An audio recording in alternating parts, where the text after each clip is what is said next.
Hello and welcome to achievers academy. ನಾನು ನಿಮ್ಮ ಪ್ರೀತಮ್. ಇವತ್ತಿನ ದಿನಪತ್ರಿಕೆಗಳ ವಿಶ್ಲೇಷಣೆಗೆ ಸ್ವಾಗತ. ಇವತ್ತಿನ ಸಂಚಿಕೆಯನ್ನ ಪ್ರಾರಂಭ ಮಾಡೋಣ. ಮೊದಲನೇ ಸುದ್ದಿ ಹೇಳುತ್ತೆ, 16 Madhya Pradesh migrants run over by train near Aurangabad. ನೋಡಿ, ನಿನ್ನೆ ಮತ್ತೊಂದು ಮನಕಲುಕುವಂತಹ ಘಟನೆ ನಡೆದಿದೆ. ಮತ್ತೊಂದು ದುರದೃಷ್ಟಕರ ಘಟನೆ ನಮ್ಮ ನೆರೆಯ ರಾಜ್ಯವಾಗಿರತಕ್ಕಂತಹ ಮಹಾರಾಷ್ಟ್ರದ ಔರಂಗಾಬಾದ್ ಜಿಲ್ಲೆಯಲ್ಲಿ ಸಂಭವಿಸಿದೆ. ಈ ಕುರಿತಾದಂತಹ ಈ ಒಂದು ರಿಪೋರ್ಟ್ ಅನ್ನ ಗಮನಿಸ್ತಾ ಇವತ್ತಿನ ಸಂಚಿಕೆಯನ್ನ ಪ್ರಾರಂಭ ಮಾಡೋಣ. ಒಂದ್ ಮಾತು ನೆನ್ಪಿಟ್ಕೊಳ್ಳಿ, ಕೆಲವರು ಕೇಳ್ತಾರೆ, ಯಾಕೆ ಇಂತಹ ಆಕ್ಸಿಡೆಂಟ್ಗಳು, ದುರ್ಘಟನೆಗಳು, ಇಂತಹ ವಿಷಯಗಳನ್ನ ಯಾಕೆ ನೀವು ಇನ್ಕ್ಲೂಡ್ ಮಾಡ್ಕೊಳ್ತೀರಾ ದಿನಪತ್ರಿಕೆ ವಿಶ್ಲೇಷಣೆಯಲ್ಲಿ ಅಂತೇಳಿ. ಬಟ್ ಒಂದ್ ಮಾತು ನೆನ್ಪಿಟ್ಕೊಳ್ಳಿ, ನಾವೆಲ್ಲರೂ ಕೂಡ ಸರ್ಕಾರಿ ಉದ್ಯೋಗಿಗಳಾಗುವಂತಹ, ಸರ್ಕಾರಿ ಅಧಿಕಾರಿಗಳಾಗುವಂತಹ ಒಂದು ಮಹತ್ವಾಕಾಂಕ್ಷೆಯನ್ನು ಹೊಂದಿದ್ದೇವೆ. ಸೊ ನಮಗೆ ಈ ಬಡವರು, ನಿರ್ಗತಿಕರು ಮತ್ತು ವಲಸಿಗ ಕಾರ್ಮಿಕರ ಈ ಒಂದು ಶೋಚನೀಯ ಪರಿಸ್ಥಿತಿಯ ಬಗ್ಗೆ ಸಂಪೂರ್ಣವಾದಂತಹ ಅರಿವಿರಬೇಕಾಗುತ್ತೆ. ಆ ನಿಟ್ಟಿನಲ್ಲಿ ನಮ್ಮ ಸುತ್ತಮುತ್ತಲು ನಡೀತಿರ್ತಕ್ಕಂತಹ ಎಲ್ಲಾ ರೀತಿಯ ವಿಚಾರಗಳನ್ನ ನಾವು ಅವೇರ್ ಆಗಿರ್ಬೇಕು, ಅದಕ್ಕೆ ನಾವು ಎಚ್ಚೆತ್ಕೊಳ್ಬೇಕಾಗುತ್ತೆ. ಸೊ ಹಾಗಾಗಿ ಎಕ್ಸಾಮ್ ಅಲ್ಲಿ ಡೈರೆಕ್ಟ್ ಆಗಿ ಕ್ವಶನ್ ಆಗದೆ ಇದ್ರು ಕೂಡ ನಮ್ಮ ಒಂದು ಅಂತಸಾಕ್ಷಿಯನ್ನ ಇಂತಹ ವಿಚಾರಗಳು ಕಲಕಬೇಕು ಅಂಡ್ ಆ ಮೂಲಕ ನಾವು ಇದಕ್ಕೊಂದು ಸೊಲ್ಯೂಷನ್ ಅನ್ನ ಕೊಡುವಂತಾಗಬೇಕು. ಸೊ ಹಾಗಾಗಿ ಇಂತಹ ಸುದ್ದಿಗಳನ್ನ ಕೂಡ ಇಂತಹ ಸುದ್ದಿಗಳನ್ನ ಕೂಡ ನಾನು ಇನ್ಕ್ಲೂಡ್ ಮಾಡ್ಕೊಂಡಿದ್ದೇನೆ. ಅದರಲ್ಲಿ ಇಂಪಾರ್ಟೆಂಟ್ ಪಾಯಿಂಟ್ಸ್ ಗಳನ್ನ ಮಾತ್ರ ನೀವು ನೋಟ್ಬುಕ್ ಅಲ್ಲಿ ನೋಟ್ ಡೌನ್ ಮಾಡಿ, ಉಳಿದಿರ್ತಕ್ಕಂತಹದನ್ನ ನಿಮ್ಮ ಬುದ್ಧಿಗೆ ಕೆಲಸ ಕೊಟ್ಬಿಟ್ಟು ನಿಮ್ಮ ಮನಸ್ಸಿಗೆ ಅದನ್ನ ನಾಟಿಸ್ಕೊಂಡ್ಬಿಟ್ಟು ನೀವು ಮುಂದೆ ಹೋಗ್ಬೇಕಾಗತ್ತೆ. ಸೊ ನಿನ್ನೆ ಸುದ್ದಿ ಏನಪ್ಪಾ ಅಂತ ಹೇಳಿದ್ರೆ, ಸುಮಾರು ಜನ ವಲಸಿಗ ಕಾರ್ಮಿಕರು ಮಧ್ಯಪ್ರದೇಶದಿಂದ ಬಂದ್ಬಿಟ್ಟು ಮಹಾರಾಷ್ಟ್ರದಲ್ಲಿ ಕೂಲಿ ಕೆಲಸವನ್ನ ಮಾಡ್ಕೊಂಡಿದ್ರು. ಅಲ್ಲಿನ ಒಂದು ಸ್ಟೀಲ್, ಒಂದು ಉಕ್ಕಿನ ಕಾರ್ಖಾನೆಯಲ್ಲಿ ಕೆಲಸವನ್ನ ಮಾಡ್ಕೊಂಡಿದ್ರು. ಸೊ ಅವರು ಕೊರೋನಾದ ಕಾರಣದಿಂದ ಅಲ್ಲೇ ಸ್ಟ್ರಕ್ ಆಗಿ ಹೋಗ್ಬಿಟ್ಟಿದ್ರು. ನಮ್ಮ ಸರ್ಕಾರಗಳಿಂದ ಯಾವುದೇ ರೀತಿಯಾದಂತಹ ಮಾರ್ಗೋಪಾಯ ಸಿಗ್ಲಿಲ್ಲ. ಹಾಗಾಗಿ ಕೊನೆಗೂ ಕೂಡ ತಾವೇ ಕಾಲ್ನಡಿಗೆಯಲ್ಲಿ ತಮ್ಮ ಹುಟ್ಟೂರಾಗಿರ್ತಕ್ಕಂತಹ ಮಧ್ಯಪ್ರದೇಶಕ್ಕೆ ವಾಪಸ್ ಹೊರಟಿದ್ರು. 100 ಕಿಲೋಮೀಟರ್ ನಡೆದ್ಬಿಟ್ಟು ದಣಿದು ಆಯಾಸಗೊಂಡು ನೀವೇನ್ ಚಿತ್ರದಲ್ಲಿ ನೋಡ್ತಾ ಇದ್ದೀರಾ, ಇಂತಹ ಒಂದು ರೈಲ್ವೆ ಟ್ರ್ಯಾಕ್ ನ ಮೇಲೆ ಅವರು ವಿಶ್ರಾಂತಿಯನ್ನ ಪಡೆದುಕೊಳ್ತಾ ಇದ್ರು. ಇಡೀ ದಿನ ಅವರು ದೈಹಿಕವಾಗಿ ಬಳಲಿದ್ದಂತಹ ಕಾರಣದಿಂದ ಅವರಿಗೆ ನಿದ್ದೆ ಬಂದ್ಬಿಟ್ಟಿತ್ತು. ಬಟ್ ಇಂತಹ ಸಂದರ್ಭದಲ್ಲಿ ಬೆಳಗಿನ ಜಾವ ಒಂದು ಗೂಡ್ಸ್ ಟ್ರೈನ್ ಬರುತ್ತೆ. ಇವರು ಆಯಾಸಗೊಂಡು ಮಲಗಿರೋ ಕಾರಣದಿಂದ ಆ ಟ್ರೈನ್ ಬರೋದಾಗ್ಲಿ ಅಥವಾ ಆ ಒಂದು ಟ್ರೈನ್ ನ ಲೋಕೋ ಪೈಲಟ್ ಮಾಡಿದಂತಹ ಸದ್ದು ಆಗ್ಲಿ ಅವರಿಗೆ ಕೇಳಿಸಿಲ್ಲ. ಹಾಗಾಗಿ ಆ 16 ಜನ ಮಧ್ಯಪ್ರದೇಶದ ವಲಸಿಗ ಕಾರ್ಮಿಕರು ತಮ್ಮ ಜೀವವನ್ನೇ ತೆತ್ತಿದ್ದಾರೆ. ಸೊ ಈ ಗೂಡ್ಸ್ ಟ್ರೈನ್ ಬಂದ್ಬಿಟ್ಟು ಅವರ ಮೇಲೆ ಹರಿದುಕೊಂಡು ಹೋಗಿದೆ. 16 ಜನ ಪ್ರಾಣವನ್ನ ಬಿಟ್ಟಿದ್ದಾರೆ, ಮತ್ತಷ್ಟು ಜನ ಗಾಯ ಕೂಡ ಗೊಂಡಿದ್ದಾರೆ. ಇದು ಮಹಾರಾಷ್ಟ್ರದ ಔರಂಗಾಬಾದ್ ಜಿಲ್ಲೆಯ ಬಳಿಯಲ್ಲಿ ನಡೆದಿರತಕ್ಕಂತಹ ಒಂದು ದುರ್ಘಟನೆ. ಸೊ ಇದರ ಬಗ್ಗೆ ನಾವು ಡೀಟೇಲ್ಸ್ ಅನ್ನ ನೋಡ್ಲೇಬೇಕಾಗುತ್ತೆ. ಅವರ ಆತ್ಮಕ್ಕೆ ಶಾಂತಿ ಕೋರಲೇಬೇಕಾಗುತ್ತೆ. ಬಿಕಾಸ್ ಹೊಟ್ಟೆಪಾಡಿಗೋಸ್ಕರ ಒಂದು ರಾಜ್ಯದಿಂದ ಮತ್ತೊಂದು ರಾಜ್ಯಕ್ಕೆ ಬಂದಿದ್ರು. ಬಟ್ ವಾಪಸ್ ಅವರಿಗೆ ಹೋಗಕ್ಕೆ ಸರ್ಕಾರ ಯಾವುದೇ ಮಾರ್ಗೋಪಾಯವನ್ನ ಕಲ್ಪಿಸ್ಕೊಡ್ಲಿಲ್ಲ. ಹಾಗಾಗಿ ಸ್ವತಃ ತಮ್ಮ ಹಣೆ ಬರವನ್ನ ತಾವೇ ಬರ್ಕೊಳ್ಳೋದಕ್ಕೆ ಹೋಗಿ ವಿಧಿಯ ಅಟ್ಟಹಾಸಕ್ಕೆ ಇವರೆಲ್ಲರೂ ಕೂಡ ಬಲಿಯಾಗಿದ್ದಾರೆ ಅಂತಾನೆ ಹೇಳ್ಬೋದು.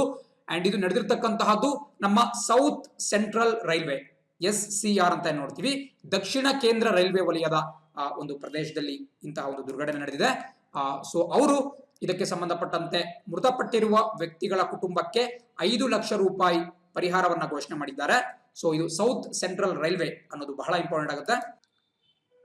ಸೊ ಈ ಸೌತ್ ಸೆಂಟ್ರಲ್ ರೈಲ್ವೆಯ ಕೇಂದ್ರ ಕಚೇರಿ ಅಂದ್ರೆ SCR, ಸೌತ್ ಸೆಂಟ್ರಲ್ ರೈಲ್ವೆ ಅಥವಾ ದಕ್ಷಿಣ ಕೇಂದ್ರ ರೈಲ್ವೆಯ ಕೇಂದ್ರ ಕಚೇರಿ ಎಲ್ಲಿ ಬರುತ್ತೆ ಅನ್ನೋದು ಬಹಳ ಇಂಪಾರ್ಟೆಂಟ್. ಬಿಕಾಸ್ ಈ ಒಂದು ದುರ್ಘಟನೆ ಸಂಭವಿಸಿರ್ತಕ್ಕಂತಹದ್ದು ಇದೇ ಸೌತ್ ಸೆಂಟ್ರಲ್ ರೈಲ್ವೆ ಝೋನ್ ನ ಕಾರ್ಯವ್ಯಾಪ್ತಿಯಲ್ಲಿ. ಸೊ ಇದರ ಕೇಂದ್ರ ಕಚೇರಿ ಬಂದ್ಬಿಟ್ಟು ತೆಲಂಗಾಣದ ಸಿಕಂದರಾಬಾದ್ ನಗರದಲ್ಲಿ ಕಂಡು ಬರುತ್ತೆ. ಸಿಕಂದರಾಬಾದ್ ದಯವಿಟ್ಟು ನೋಟ್ ಡೌನ್ ಮಾಡ್ಕೋಬೇಕಾಗುತ್ತೆ. ಬಿಕಾಸ್ ಈ 18 ರೈಲ್ವೆ ವಲಯಗಳೇನಿದ್ದಾವೆ, 18 ರೈಲ್ವೆ ಝೋನ್ಸ್ ಏನಿದ್ದಾವೆ, ಅದರ ಕೇಂದ್ರ ಕಚೇರಿಗಳನ್ನ ಆಗಾಗ ಬೇರೆ ಬೇರೆ ಎಕ್ಸಾಮ್ ಗಳಲ್ಲಿ ಕೇಳ್ತಾ ಇರ್ತಾರೆ. ಸೊ ಸಿಕಂದರಾಬಾದ್ ನಲ್ಲಿ ನಮ್ಮ ಸೌತ್ ಸೆಂಟ್ರಲ್ ರೈಲ್ವೆಯ ಆ ಒಂದು ರೈಲ್ವೆ ವಲಯದ ಕೇಂದ್ರ ಕಚೇರಿ ಕಂಡು ಬರುತ್ತೆ. ಸಿಕಂದರಾಬಾದ್ ಎಲ್ಲಿ ಬರುತ್ತೆ ಅಂತ ಹೇಳಿದ್ರೆ ತೆಲಂಗಾಣ ರಾಜ್ಯದಲ್ಲಿ ಕಂಡು ಬರುತ್ತೆ. ನೀವೇನು ತೆಲಂಗಾಣದ ರಾಜಧಾನಿ ಹೈದರಾಬಾದ್ ಅನ್ನ ನೋಡ್ತೀರಾ, ಹೈದರಾಬಾದ್ ನ ಅವಳಿ ನಗರ ಅಂತ ಕರಿತೀವಿ. ಹೈದರಾಬಾದ್ ಮತ್ತು ಸಿಕಂದರಾಬಾದ್ಗಳು ಒಂದಕ್ಕೊಂದು ಹೊಂದಿಕೊಂಡಂತಿದ್ದಾವೆ. ಸೊ ಹಾಗಾಗಿ ಅವನ್ನ ಟ್ವಿನ್ ಸಿಟೀಸ್ ಅಥವಾ ಅವಳಿ ನಗರ ಅಂತ ಕರಿತೀವಿ.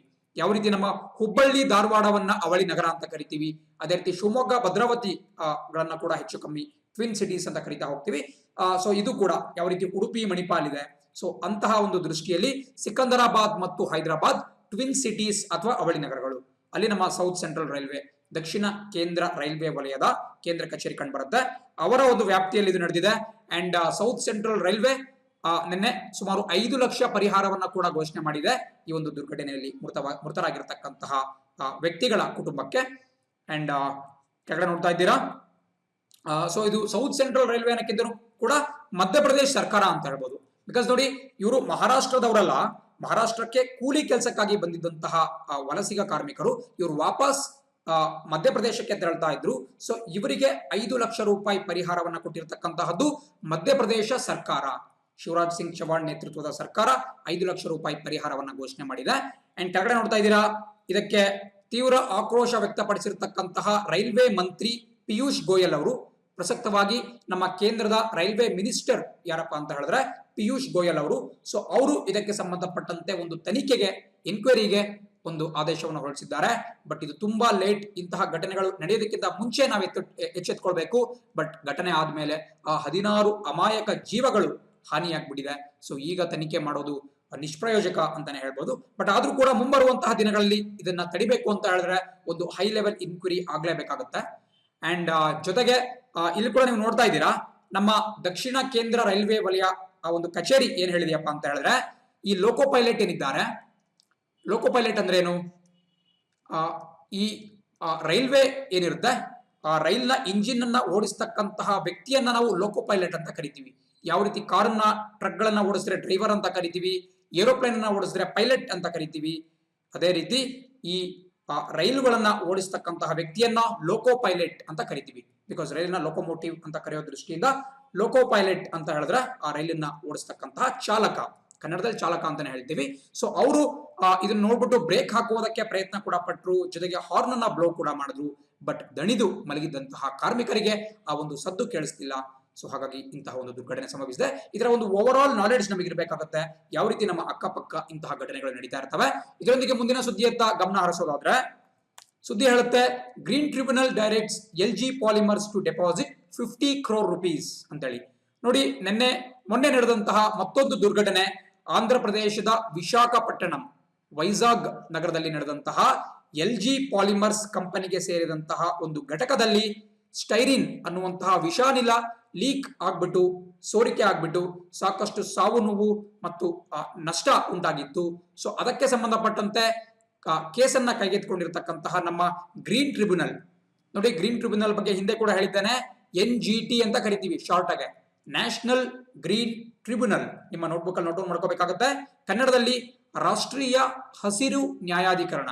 ನೋಡಿ, ಪರಿಸರ ಹಾನಿಗೆ ಸಂಬಂಧಪಟ್ಟಂತ ವಿಚಾರಗಳನ್ನ ಯಾರು ನೋಡ್ಕೊಳ್ತಾರಪ್ಪ ಅಂತ ಹೇಳಿದ್ರೆ ಇದೇ NGT, ನ್ಯಾಷನಲ್ ಗ್ರೀನ್ ಟ್ರಿಬ್ಯುನಲ್ ನೋಡ್ಕೊಳುತ್ತೆ. ಯಾಕಪ್ಪ ಅಂದ್ರೆ ನಮ್ಮ ದೇಶದ ಸುಪ್ರೀಂ ಕೋರ್ಟ್ ಇರ್ಬೋದು, ಹೈಕೋರ್ಟ್ ಇರ್ಬೋದು, ಇವುಗಳ ಮೇಲೆ ಕೇಸ್ಗಳ ಒತ್ತಡ ಜಾಸ್ತಿಯಾಗಿದ್ದಂತಹ ಕಾರಣದಿಂದ ನಮ್ಮ ಸರ್ಕಾರ ಬೇರೆ ಬೇರೆ ಟ್ರಿಬ್ಯುನಲ್ಸ್ ಅಥವಾ ನ್ಯಾಯಾಧಿಕರಣಗಳನ್ನ ಮಾಡಿದೆ. ಇವು ನದಿ ನೀರಿಗೆ ಸಂಬಂಧಪಟ್ಟಂತಹ ವಿಷಯಕ್ಕೆ ಒಂದು ಟ್ರಿಬ್ಯುನಲ್ ಇದೆ.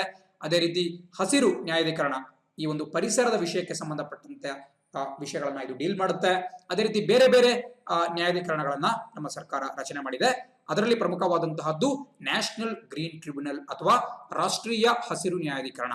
ಸೊ ನಿನ್ನೆ ಅವರು ಪ್ರಸಕ್ತವಾಗಿ ಇದರ ಮುಖ್ಯ ನ್ಯಾಯಮೂರ್ತಿ, ಚೀಫ್ ಜಸ್ಟಿಸ್ ಆಫ್ NGT ಯಾರಪ್ಪ ಅಂತ ಹೇಳಿದ್ರೆ ನೋಡ್ತಾ ಇದ್ದೀರಾ, ಆದರ್ಶ್ ಕುಮಾರ್ ಗೋಯಲ್. ಜಸ್ಟಿಸ್ AK ಗೋಯಲ್ ಅಥವಾ ಆದರ್ಶ್ ಕುಮಾರ್ ಗೋಯಲ್ ಅವರು ಈ ಹಸಿರು ನ್ಯಾಯಾಧಿಕರಣದ ಮುಖ್ಯ ನ್ಯಾಯಮೂರ್ತಿಯಾಗಿದ್ದಾರೆ. ಸೊ ಅವರ ಒಂದು ಪೀಠ ಒಂದು ಆದೇಶ ಕೊಟ್ಟಿದೆ. ಅದೇನಪ್ಪ ಅಂತ ಹೇಳಿದ್ರೆ, ದಕ್ಷಿಣ ಕೊರಿಯಾ ಮೂಲದ LG ಪಾಲಿಮರ್ಸ್ ಕಂಪನಿ ತತ್ಕ್ಷಣಕ್ಕೆ 50 ಕೋಟಿ ರೂಪಾಯಿ ಹಣವನ್ನ ಠೇವಣಿಯಾಗಿಡಬೇಕು, ಡೆಪಾಸಿಟ್ ಮಾಡಬೇಕು.